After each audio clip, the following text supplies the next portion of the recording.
Réveillon no Rio de Janeiro, a cidade celebrava a chegada de 1989, enquanto dezenas de pessoas embarcavam no Batelmochi IV para uma festa luxuosa na Baía de Guanabara. Música, brindes e expectativa tomavam conta do ambiente. Poucos imaginavam que aquela travessia seria a última. O barco estava acima da capacidade, coletes salva-vidas eram insuficientes, e protocolos de segurança praticamente inexistiam. Minutos após a partida, a comemoração começou a se transformar em confusão, dando início a uma das noites mais trágicas da história brasileira.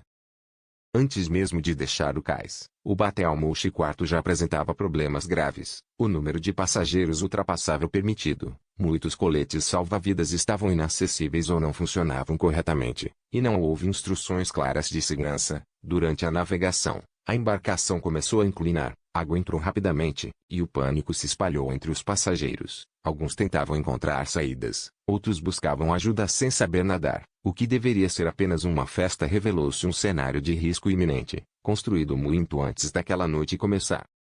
Pouco tempo depois de sair para a Baía de Guanabara, o Batelmochi IV começou a drenar de forma irreversível. Em questão de minutos, a água invadiu o convés, a música parou, gritos tomaram o lugar da festa, e pessoas foram lançadas ao mar no meio da escuridão. Muitos passageiros não sabiam nadar, outros ficaram presos dentro da embarcação, que afundou rapidamente, enquanto fogos de artifício explodiam no céu do rio, marcando a chegada do novo ano. No mar, vidas lutavam desesperadamente para sobreviver, transformando uma noite de celebração em uma cena de horror absoluto.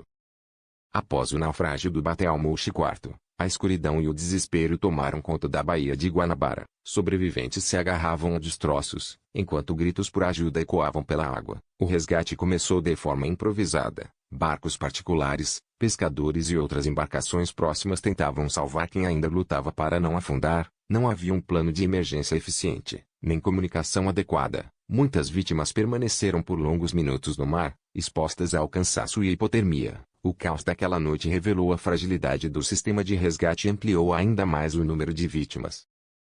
Com o amanhecer do dia 1º de janeiro, o Brasil começou a entender a dimensão do desastre do Batelmochi IV. Corpos foram resgatados do mar, listas de passageiros eram revistas repetidas vezes, famílias buscavam desesperadamente por nomes e notícias. Que havia sido vendido como uma festa de luxo terminou em dezenas de mortos. O país acordou em choque. Manchetes estampavam imagens da embarcação afundada, enquanto relatos de sobreviventes revelavam falhas graves de segurança. A tragédia transformou a virada do ano em um período de luto nacional, deixando marcas profundas na memória coletiva brasileira. Nos dias que se seguiram ao naufrágio do Batelmochi IV, investigações começaram a expor uma série de irregularidades. A embarcação operava acima da capacidade permitida, licenças estavam vencidas, equipamentos de segurança eram insuficientes e a tripulação não estava preparada para uma emergência daquele porte. Depoimentos mostraram que alertas haviam sido ignorados e que a fiscalização falhou antes mesmo da festa acontecer. O caso rapidamente se tornou um símbolo de negligência e irresponsabilidade, levantando questionamentos sobre quem deveria ter impedido que o passeio acontecesse, e como tantas falhas puderam se acumular até resultar em uma tragédia anunciada. O caso do Batelmochi IV se arrastou por anos na justiça. Processos, recursos e decisões prolongaram a dor das famílias das vítimas. Alguns responsáveis foram condenados, enquanto outros nunca cumpriram penas proporcionais à tragédia. Apesar disso, o naufrágio provocou mudanças importantes nas regras de fiscalização e segurança do transporte marítimo turístico no Brasil. Novas exigências passaram a ser cobradas, e o episódio se tornou um marco trágico que expôs a necessidade de controles mais rígidos, mostrando que, embora tardia, parte das lições daquela noite precisou ser incorporada para evitar que desastres semelhantes se repetissem. Décadas depois, o naufrágio do Batelmochi IV ainda é lembrado como uma das viradas de ano mais trágicas do país. Famílias carregam a dor de uma celebração que se transformou em despedida. Sobreviventes convivem com traumas, lembranças do escuro, da água gelada e do medo de não voltar à superfície. A tragédia entrou para a história não apenas pelos erros cometidos, mas pelo impacto emocional que atravessou gerações. Aquela noite deixou claro que a negligência não escolhe data, nem respeita momentos de alegria, e que algumas festas terminam deixando marcas que o tempo jamais apaga.